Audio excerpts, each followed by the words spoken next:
Welcome to our channel. Today we how to configure Figma auto layout for scalable UI components, detailed guide step by step clearly. Open Figma and create a new frame for your UI component. Select the frame and decide on the size that suits your design. Draw a rectangle or any shape as the base of your component. With the shape selected, navigate to the right-hand panel and locate the auto layout section. Click on the plus icon next to auto layout to enable it. Adjust the padding settings to define the spacing around the content inside your component.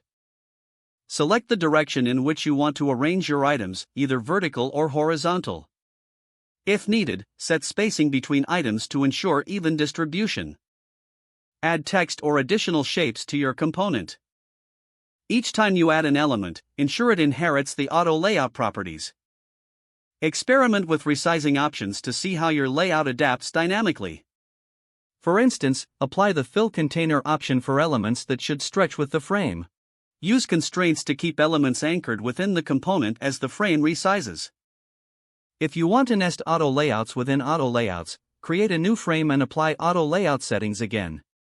Add individual components within this new frame to maintain organization. Consider using components and variants for reusable elements in your design.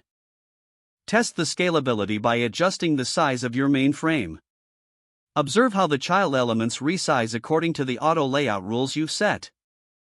Make any necessary adjustments to padding, spacing, and alignment to achieve your desired look.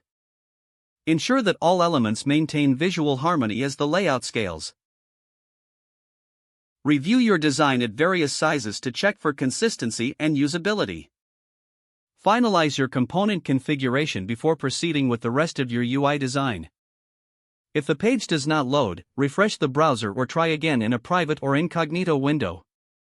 Make sure you are using the correct email address, then retype it carefully to avoid small typos.